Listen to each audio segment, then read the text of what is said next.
Bonjour Charles Decamp. Bonjour Philippe, bonjour à tous. Place à votre journal des médias, le sommaire du jour. L'audience d'Emmanuel Macron, une campagne de sensibilisation, des adieux en préparation, un retour qui a du bon et Xavier Dolan et Taylor Swift dans votre salon. On commence par les audiences qu'ont les Français regardé hier soir à la télévision. Là, la rime c'est compliqué. Alors ils n'ont pas regardé TF1 qui ne figure pas dans notre top 3 quotidien. C'est assez rare pour le signaler. La chaîne est 4e et toujours très faible avec la suite de Manifeste saison 2. La série américaine n'a réuni que 2 300 000 téléspectateurs pour 9,8% de part d'audience. C'est France 3 qui pointe en pole position avec 2 nouveaux épisodes de Crime Parfait au compteur 4 600 000 personnes, soit 19% du public. M6 est 2e et en baisse avec La France a un incroyable talent de retour après une semaine de pause à cause du foot. Un retour qui a quand même permis à la chaîne de fédérer 3 500 000 téléspectateurs, soit 15,1% du public. M6 est largement leader sur les femmes responsables des achats de moins de 50 ans à 23%. Enfin, c'est France 2 qui prend la 3e place avec une soirée spéciale Taratata 100% live. L'émission musicale de Nagui a réuni 2 700 000 téléspectateurs, soit 12,3% du public. Culture Média. Et on commence ce journal des médias avec une audience très attendue, celle de l'allocution du président Macron hier soir à 20h. 26,6 millions de téléspectateurs ont suivi cette nouvelle intervention du président. C'est près de 80% du public qui était branché devant sa télévision hier à 20h. TF1, France 2, M6, TMC et Canal+ l'ont retransmise. Et comme à chaque fois, c'est TF1 qui s'est imposé. 11 300 000 téléspectateurs contre 10 millions pour France 2. À quoi il faut ajouter le score des chaînes info dont on aura le résultat seulement à 11h, donc voilà. On vous le donnera demain. Sophie Echen l'a évoqué aux infos de 9h. Au cours de son allocution, Emmanuel Macron a fait des annonces sur le monde de la culture que vous allez nous préciser, Charles. Voilà, bonne nouvelle pour les exploitants de cinéma et de théâtre. Les salles devraient pouvoir rouvrir à partir du 15 décembre, même en soirée, malgré un couvre-feu. Le ticket fera office d'attestation, c'est ce qu'a confirmé la députée Aurore Berger hier dans la soirée. Mais cette réouverture n'aura lieu qu'à 2 conditions. Que les nouvelles contaminations quotidiennes ne dépassent pas de manière significative la barre des 5000 et qu'il n'y ait pas plus de 3000 personnes en réanimation. Les libraires, disquaires et autres magasins culturels seront quant à eux autorisés à rouvrir dès ce samedi. En revanche, l'organisation de spectacles et concerts dans des grandes salles reste pour l'heure inenvisageable à moyen terme. Le gouvernement lance une nouvelle campagne aujourd'hui, journée internationale pour l'élimination de la violence à l'égard des femmes. Harry Roselmack, Anne-Claire Coudray, Karine Viard ou encore Thomas Pesquet, ils participent tous au nouveau spot gouvernemental pour la prévention des violences faites aux femmes. En ce 25 novembre, journée internationale pour l'élimination de la violence à l'égard des femmes. Prenons 25 secondes pour rappeler les outils à destination des victimes et témoins de violences faites aux femmes. Le 3919, numéro d'aide et d'écoute, anonyme et gratuit. arrêtonslesviolences.gouv.fr pour un cinéma en ligne. Et en cas d'urgence, le 17, police secours. Ou le 114 par SMS. Face aux violences faites aux femmes. Pendant le confinement, réagir peut tout changer. 25 secondes donc pour le 25 novembre. Ce spot sera diffusé à la radio, à la télé, mais aussi sur les réseaux sociaux. Anne-Claire Coudray n'a pas hésité à participer à cette campagne particulièrement importante en cette année de confinement. Des femmes victimes de violences ont été enfermées chez elles avec leur agresseur. La journaliste a expliqué à Louise Bernard l'importance de diffuser le plus largement possible cet éventail de solutions. Quand on propose aux femmes une seule solution qui est de pousser la porte d'un commissariat et d'aller porter plainte avec un œil au beurre noir, elles le feront pas parce que c'est trop douloureux pour elles, c'est trop leur demander d'un coup. C'est pour ça qu'il existe d'autres outils, le téléphone qui évidemment permet une écoute anonyme, il y a aussi le site internet qui permet de se signaler de façon anonyme et d'avoir aussi un rapport de chat. Et puis ce spot, il est à destination aussi des témoins, il n'y a pas que les victimes dans cette histoire, il y a nous tous. Si vous voyez quelque chose, signalez-le aussi de façon anonyme. C'est vrai qu'on a toujours tendance à hésiter, à se mêler de la vie de nos voisins, à se mêler de la vie de nos proches, de nos amis, etc. Mais parfois ça peut vraiment sauver des vies. Des adieux XXL pour Jean-Pierre Pernaut le mois prochain sur TF1. C'est le vendredi 18 décembre que le journaliste présentera son tout dernier 13h. Une page majeure de l'histoire de TF1, mais aussi de la télévision se tournera ce jour-là. Et la Une va adapter sa programmation pour marquer le coup. Après ce dernier 13h, qui sera probablement bien plus long qu'à l'accoutumée, TF1 proposera à 14h un documentaire inédit consacré aux journalistes. Il est intitulé Jean-Pierre Pernaut, une histoire de la télévision française.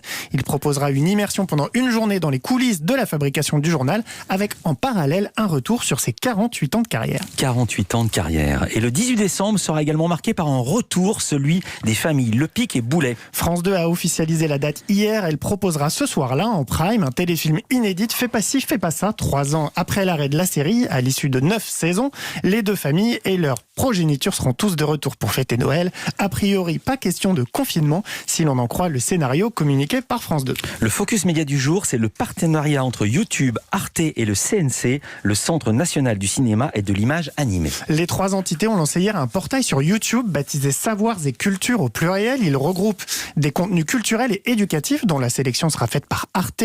L'objectif est de donner le plus de visibilité possible à ces contenus et donc de faciliter l'accès des internautes à ces vidéos.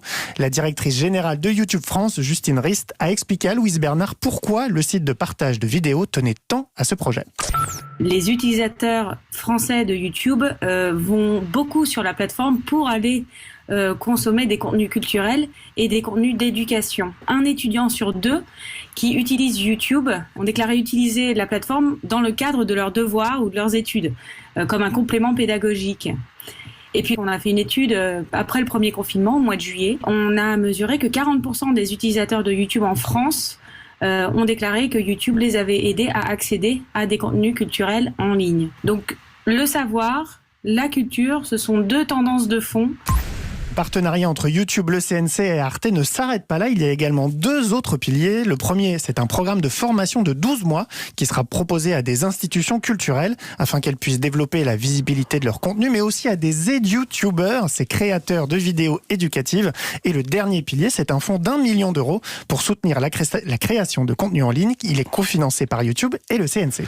On connaît le nom du maître de cérémonie des prochains Césars. Oui, ça sera une maîtresse, comme l'an dernier d'ailleurs. Marina Foïs succédera à Florence Foresti aux commandes de la soirée la plus prisée du cinéma français. Il s'agira d'une première pour la comédienne. A priori, les choses devraient se dérouler plus calmement que l'an dernier, où la nomination puis la victoire de Roman Polanski avait été bruyamment contestée. Rendez-vous le 21 février sur Canal+, même si cette date reste en pointillé, évidemment, étant donné la situation sanitaire actuelle. Et à propos de Canal+, la chaîne s'offre la première série de Xavier Dolan. Le réalisateur québécois signera le scénario et réalisera La nuit où Laurier Gaudreau s'est réveillé. Il s'agit de l'adaptation de la pièce de théâtre québécoise du même nom. C'est un thriller psychologique. Pour porter la série, Xavier Dolan a fait le pari de faire appel aux comédiens qui ont défendu la pièce sur les planches. 5 épisodes sont prévus. Le tournage débutera en mars 2021 pour une diffusion en 2022 sur Canal+. Donc ce sera en français, a priori. Cinéma toujours. Le service de streaming Molotov vient de lancer un accord avec un grand studio américain, Sony. Oui, l'accord vient enrichir sa toute nouvelle offre de VOD gratuite baptisée Mango et lancée il y a 15 jours. Les utilisateurs de Molotov auront donc accès à des films à succès de Sony comme 7 ans au Tibet ou la saga Karate Kid. On a profité de l'occasion pour demander au cofondateur de Molotov, Jean-David Blanc, la logique de lancer une offre VOD financée par la pub, alors même que les annonceurs réduisent leurs investissements publicitaires. Je sais que ça peut paraître paradoxal, mais la vidéo à la demande financée par la publicité, qu'on appelle AVOD, et le fer de lance des nouvelles plateformes aux États-Unis, où le temps passé par les utilisateurs y est aujourd'hui plus important que sur les plateformes de SVOD, à savoir les plateformes par abonnement. Ce qui est nouveau, si vous voulez, c'est qu'un service gratuit de vidéo à la demande, ça n'existait pas en France. Ça permet de regarder des films, des séries, des documentaires gratuitement, à la demande, et avec de la publicité adressée à chacun des utilisateurs, donc moins de publicité, plus efficace pour l'annonceur. Aux États-Unis, le marché de la VOD gratuite a généré en 2017 un chiffre d'affaires de 27 milliards de dollars, un chiffre qui pourrait doubler dans les 2 années à venir. La VOD gratuite, la VOD, comme dit Jean-David Blanc. Et on termine ce journal avec un concert surprise.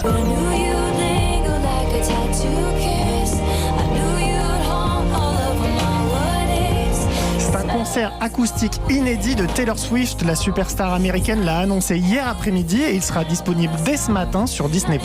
Il s'appelle Folklore Sessions au Long Pond Studio.